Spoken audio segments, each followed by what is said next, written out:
Madam మరి ఇప్పటికే చూస్తున్నాం మనం నారా లోకేష్ గారి యువగళం పాదయాత్ర అయితే ముగింపు సభ కూడా చూసాం. దాదాపు నవశకం అంటూ కూడా పేరు పెట్టి ప్రజల్లో చైతన్యం కలిగిస్తున్నామని చెప్పి ఓ పక్క అంటున్నారు. కానీ మరోపక్క వైసీపీ వాళ్ళు అర్ధాంతరంగా ఆగిపోయాడు లోకేష్, ఇచ్చిన మాట నిలబెట్టుకోలేకపోయాడు అని చెప్పేసి ఆయన వ్యంగ్యంగా విమర్శిస్తూ కూడా ఈరోజు పూటకో ఊరు రోజుకో జిల్లా మారుస్తూ కూడా పాదయాత్ర ముగించానని చెప్పి అబద్ధపు అంటే ప్రజల నుంచి స్పందన లేకుండానే పాదయాత్ర ముగించేశాడు లోకేష్ అని చెప్పి మరోపక్క పేరు నాని గారి ఆరోపణలు. అసలు లోకేష్ పాదయాత్ర ఎలా సాగింది, అసలు ఏమని చెప్తారు? అసలు యువ నాయకుడు నారా లోకేష్ బాబు గారు ప్రజల కష్టాలని ముఖ్యంగా యువగళం ద్వారా ఎవరైతే యువత ఉద్యోగాలు లేకుండా అందరూ కూడా ఖాళీగా ఉన్నటువంటి పరిస్థితుల్ని, కుటుంబ పరిస్థితులు కానివ్వండి, అధిక రేట్లు పెరిగి ప్రభుత్వం చేస్తున్నటువంటి దుశ్చర్యలకి, మహిళలపైన జరుగుతున్నటువంటి అఘాయిత్యాలకి యువగళం పాదయాత్రను మొదలుపెట్టి 2023 గత సంవత్సరం జనవరి 27వ తారీఖున పాదయాత్ర యువగళం అనే పేరుతో మొదలుపెట్టి పాదయాత్ర కుప్పం నుంచి మొదలుపెట్టి జరుగుతున్నటువంటి సందర్భంలో వైసీపీ ప్రభుత్వంలో జగన్మోహన్ రెడ్డి గారు, గత ప్రభుత్వంలో చంద్రబాబు నాయుడు గారు ముఖ్యమంత్రిగా ఉన్న టైంలో ఒక క్రమశిక్షణ బాధ్యత గల ముఖ్యమంత్రిగా, విజనరీ గల ముఖ్యమంత్రిగా ఉన్నటువంటి చంద్రబాబు నాయుడు గారు ఆ టైంలో ముఖ్యమంత్రిగా ఉండి జగన్మోహన్ రెడ్డి ప్రతిపక్షంలో ఉండి పాదయాత్ర చేస్తూ ప్రతి ఒక్కరిని పలకరించే విధానంలో మీరు క్రమశిక్షణగా ఉండండి అని డిపార్ట్మెంట్ వాళ్ళకి, అధికారులకు కూడా చెప్పిన సందర్భంలో ఆ రోజు ఆయన పాదయాత్ర చేయడం జరిగింది రాష్ట్రం మొత్తం. అది ముఖ్యంగా వైసీపీ ప్రభుత్వంలో ఉన్నటువంటి పేటీఎం బ్యాచ్లు ఎవరైతే ఉన్నారో వాళ్ళంతా ముందు అది గుర్తుపెట్టుకోవాలి. ఎందుకంటే క్రమశిక్షణ బాధ్యత కలిగిన పార్టీ తెలుగుదేశం పార్టీ. ఆ తెలుగుదేశం పార్టీ అధ్యక్షుడిగా చంద్రబాబు నాయుడు గారు ఏదైతే దిశానిర్దేశం చేస్తాడో దాని ప్రకారమే కార్యకర్తలు కానివ్వండి, లీడర్లు కానివ్వండి నడుస్తారో. ఆయన తనయుడిగా ఉన్నటువంటి నారా లోకేష్ బాబు గారు ఈరోజు రాష్ట్రం మొత్తం కూడా అనేక రకాలుగా అన్ని రంగాల్లో కూడా నిర్వీర్యమైనటువంటి సందర్భాల్లో ఆయన పాదయాత్ర ద్వారా ప్రజల్లోకి వెళ్ళాలని ముందుకు వెళ్తూ యువగళం ద్వారా కొనసాగుతుంటే కుప్పం నుంచే స్టార్ట్ చేసి స్టూళ్ళు తీసేసి అనేక కేసులు పెట్టించి అనేక నిర్బంధాలను పెట్టి తెలుగుదేశం పార్టీ కార్యకర్తలే కాదు స్వచ్ఛందంగా ఎవరైతే వచ్చారో వాళ్ళందరికీ కూడా అరెస్టులు చేయటం, బెదిరించడం, రకరకాలుగా మాట్లాడుతూ ఈరోజు పాదయాత్ర నిర్వీర్యం చేయాలని లోకేష్ బాబు గారి మీద కూడా అనేక కేసులను పెట్టినటువంటి సందర్భాలని చూస్తూనే ఉన్నాం. ఏ రకంగా చూసినా కూడా కుప్పం నుంచి ఎటువైపు చూసినా కూడా మన యువ కిషోర్ నారా లోకేష్ గారికి పెద్ద ఎత్తున తెలుగుదేశం పార్టీ కార్యకర్తలు కాదు స్వచ్ఛందంగా అనేక మంది వైసీపీ ప్రభుత్వంలో బాధలు పడ్డ వాళ్ళు, సామాన్యమైనటువంటి కుటుంబాల్లో ఉన్నటువంటి వాళ్ళు కూడా వాళ్ళ గోడు చెప్పుకోవడానికి లోకేష్ బాబు గారి దగ్గరికి వచ్చిన సందర్భాలు ఉన్నాయి. అనేక సందర్భాల్లో కూడా యువగళం ద్వారా లోకేష్ బాబు గారు ఫేస్ చేసినటువంటి సంఘాలతో మాట్లాడినవి కానివ్వండి, మహిళలతో ఎవరైతే బాధపడ్డారో వాళ్ళందరూ మాట్లాడినటువంటి మాటలు కానివ్వండి, అనేక మందికి హామీలు ఇచ్చిన దాంట్లో కానివ్వండి, చేనేతలు కానివ్వండి, ఎస్సీ ఎస్టీ సప్లాన్ కానివ్వండి, కాపుల రిజర్వేషన్లో కూడా చంద్రబాబు నాయుడు గారు 5% చేస్తే ఈ వైసీపీ వచ్చిన తర్వాత కాపులకి మంత్రుల పదవులని ఇచ్చి అన్ని నిర్వీర్యం చేసినటువంటి ఇవి కానివ్వండి, అన్ని రంగాల్లో నష్టపోయినటువంటి వాళ్ళని రాష్ట్రం మొత్తం కూడా పలకరిస్తూ వెళ్ళినటువంటి సందర్భాలు, గ్రామాల్లో కూడా ఒక్కరోజు కూడా గ్యాప్ లేకుండా ప్రతి రోజు నిత్యం ఎక్కడ నడిస్తే అక్కడ టెంటులు వేసుకొని నిద్ర కూడా అక్కడే పోయినటువంటి సందర్భాలు.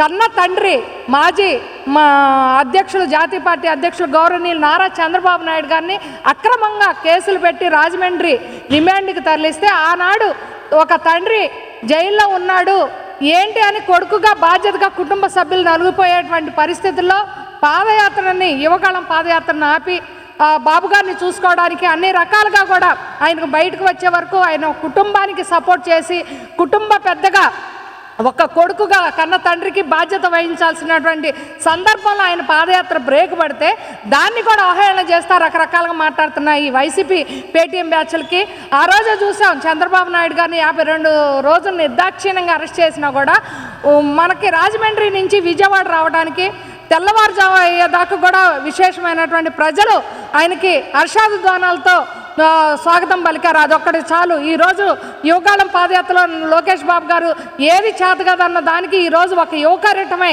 ఒక విజనరీ గల్ల నాయకుడికి కొడుకుగా ఈరోజు తెలుగుదేశం పార్టీని దిశ దశలుగా మార్చే నాయకుడిగా ఈరోజు ఎదిగినందుకు లోకేష్ బాబు గారు ప్రత్యేక ధన్యవాదాలు. ఏ లీడర్ అయినా సరే ఈరోజు ఒక జగన్మోహన్ రెడ్డి గారు కానివ్వండి, చంద్రబాబు నాయుడు గారు కానివ్వండి, రాజశేఖర రెడ్డి గారు పాదయాత్ర చేశారు. దానికన్నా మిన్నగా 3132 కిలోమీటర్లు నడిచి 70 సభలను పెట్టి అనేక సంఘాల వాళ్ళతో కూడా చర్చించి మేనిఫెస్టోని కూడా ఏర్పాటు చేసినటువంటి సందర్భాలను చూసాం. 97 నియోజకవర్గాల్లో 2100 గ్రామాలని పర్యటించి వాళ్ళ బాధల్ని, ముఖ్యంగా మహిళలు కానివ్వండి, యువత కానివ్వండి, ఎవరైతే ఉద్యోగ అవకాశాలు కోల్పోయారో, పరిశ్రమలు రాక మహిళలు, ఎస్సీ ఎస్టీలు అనేది కూడా లేకుండా ఎస్సీ ఎస్టీ అట్రాసిటీ కేసులు పెట్టి నిర్బంధించినటువంటి సమస్యలన్నీ కూడా ఒక కన్నతల్లిని అసెంబ్లీలో మాట్లాడిన తీరును కానివ్వండి, ఇలా అనేక రకాలుగా ఉన్నటువంటి సమస్యలు ప్రతిదీ కూడా ఆయన చర్చించి యువగళం ద్వారా ఎన్నో పాఠాలు నేర్చుకున్నానని నిన్న యువగళం నవశకం ద్వారా కూడా మన ఏదైతే జనసేన పార్టీ కానివ్వండి, టీడీపీ పార్టీ సమ్మేళనం ఉమ్మడి పొత్తు ఏదైతే ఉందో దాన్ని చూసి అక్కడికి వచ్చినటువంటి 6 లక్షల మంది జనాభాను చూసి ఈరోజు వైసీపీకి నిద్ర పట్టట్లేదు. దాని గురించి ఏదో ఒకటి కుక్కలు వాగినట్టుగా వాగుతూ ఉన్నా కూడా ఎవరు పట్టించుకోవాల్సినటువంటి అవసరం లేదు. అంటే ఈరోజు మంత్రి రోజా గారు కూడా మాట్లాడుతున్నారు, లోకేష్ ఒక ఐరన్ లెగ్ లాంటి వాడు, పాదయాత్ర ముగిస్తూ కూడా నందమూరి కుటుంబాన్ని ఇన్ని రోజులు వాడుకున్నాడు, తన అవసరాలుగా వాడుకుంటున్నాడు చంద్రబాబు నాయుడు అని చెప్పేసి కూడా ఎన్నో ఆరోపణలు చేస్తున్నారు. మరి ఆవిడకేం సంబంధం? ఒక మహిళగా, ఒక గృహిణిగా, ఒక మంత్రిగా చేస్తుంది. ఈరోజు వైసీపీ పార్టీలో ఉండి ఆవిడ రోజా నోటికి అద్దుపొద్దు లేకుండా తయారైపోయింది. నీ కుటుంబంలో నీ కుటుంబ సభ్యులు, నువ్వు మంత్రిగా ప్రమాణ స్వీకారం చేస్తే నీ కుటుంబ సభ్యులు రారా? అలాగే ఒక కుటుంబంలో తాత ముఖ్యమంత్రిగా ఉండి, తండ్రి ముఖ్యమంత్రిగా ఉండి, పుట్టడంతోనే గోల్డెన్ స్పూన్గా పుట్టి ఈరోజు మేనమామ భార్య, సొంత భార్య అయ్యుండి ఇలా బంధాలతో రిలేషన్తో ఉన్నటువంటి కుటుంబాన్ని కూడా మీరు సపరేట్ చేసి, నారావారిని నందమూరి కుటుంబాన్ని కూడా సపరేట్ చేసి మాట్లాడుతున్నటువంటి మాటలకి రోజాని చూస్తుంటే ప్రతి ఒక్కళ్ళు కూడా చీదరగా ఆవిడ వేసే డ్యాన్సులు, ఆవిడ వేసేటువంటి మాటలు పద్ధతి కూడా మార్చుకోవాలి ఇప్పటికైనా. ఎందుకంటే ఈరోజు కుటుంబ సభ్యులంటే నారావారి నందమూరి కుటుంబ సభ్యులు ఎవరైనా సరే, బాలకృష్ణ గారు ఒక ఫిల్మ్ ఇండస్ట్రీలో ఫిల్మ్ యాక్టర్గా ఉన్నా కూడా హిందూపురానికి ఎమ్మెల్యేగా చేస్తున్నటువంటి సందర్భం, నందమూరి తారక రామారావు గారి కొడుకుగా ఆయనకు ఉన్నటువంటి విజనరీ, చంద్రబాబు నాయుడు గారి కుటుంబ అల్లుడుగా ఆల్రెడీ విజనరీ గల లీడర్గా 14 సంవత్సరాలు ముఖ్యమంత్రి చేసినటువంటి కుటుంబంలో జన్మించినటువంటి నారా లోకేష్ బాబు గారు ఆల్రెడీ ఆయన రాజకీయ వారసత్వం కాదు, ఈరోజు కుటుంబ వారసత్వం అంటూ మాట్లాడుతున్నారు. ఈరోజు స్వచ్ఛందంగా ఎదిగి రాజకీయ వారసుడుగా కాకుండా వణికి పుచ్చుకొని రాజకీయాన్నే అవవాసం చేసిన నాయకుడిగా అవతరించాడు ఈరోజు నారా లోకేష్ బాబు గారు. ఈరోజు రోజా కాదు ఎవరైనా మాట్లాడతారో వాటన్నిటికీ కూడా చెక్ పెట్టే విధంగా యువగళం నవశకం అనే కార్యక్రమాన్ని విజయవంతం చేశారు. అదొక్కటి చాలు వీళ్ళందరూ నోర్లు మూయించడానికి. అంటే మేడం ఇక్కడ పేరు నాని గారు కానీ, అంబటి రాంబాబు గారు కానీ, ముఖ్యంగా ఈరోజు ప్యాకేజీల కోసం పవన్ కళ్యాణ్ ఉంటే కొడుకు కోసం చంద్రబాబు నాయుడు ఉన్నాడు, కానీ ప్రజల కోసం జగన్మోహన్ రెడ్డి ఉన్నాడు ఈరోజు అని చెప్పి కూడా మాట్లాడుతున్నారు. ఏం చెప్తారు? వీళ్ళంతా ఇప్పుడు రాజశేఖర రెడ్డి గారిని చూసి కొడుకు ఒక ఛాన్స్ అనేసరికి ఆయన అందరి పాదయాత్రలో అందరికి ముద్దులు పెట్టి ముఖ్యమంత్రి అయినటువంటి సందర్భంలో ఈ 4.5 సంవత్సరాల్లో ప్రజలందరూ కూడా చూశారు. బుద్ధి వచ్చింది, చెంపలు వేసుకున్నటువంటి పరిస్థితి. ఎప్పుడు ఎలక్షన్ వస్తుందా అని చూస్తున్నారు. ఈరోజు కాపులకి మంచి అవకాశం ఇచ్చానని చెప్పి గంట అరగంట అనేటువంటి మంత్రుల ద్వారా కూడా పక్కన ముఖ్యమంత్రి స్థానంలో డిప్యూటీ సీఎంగా ఉంచి కూడా ఎవరితో కూడా ఎంతవరకు కాపులకు కూడా న్యాయం చేసినటువంటి పరిస్థితి కాదు. ఈరోజు వారసత్వం గురించి మాట్లాడే హక్కు జగన్మోహన్ రెడ్డికి ఉందా అని మేము అడుగుతున్నాం. గతంలో మాజీ ముఖ్యమంత్రిగా ఉన్నటువంటి గౌరవనీయులు రాజశేఖర రెడ్డి గారు చనిపోతే ఆయన ముఖ్యమంత్రిగా ఉండి యాక్సిడెంటల్గా చనిపోయినటువంటి పరిస్థితుల్లో ఆయన శవాన్ని పక్కన పెట్టుకొని సంతకాలు సేకరించి ముఖ్యమంత్రిగా కావాలని చేసినటువంటి ఒక జగన్మోహన్ రెడ్డి నేర చరిత్ర అని చూస్తే ఆయనకి చంద్రబాబు నాయుడు గారికి ఏం సంబంధం?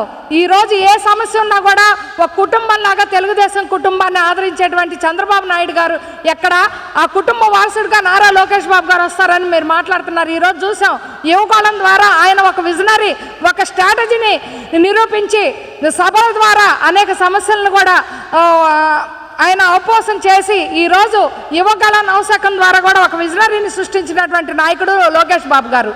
మీరు తండ్రిని అడ్డం పెట్టుకొని శవ రాజకీయాలు చేసి సీఎంగా అయ్యి ఒక్క ఛాన్స్ అని తల్లి చెల్లిని బైబిల్ని పెట్టుకొని రాష్ట్రం మొత్తం తిప్పిన మీరెక్కడ?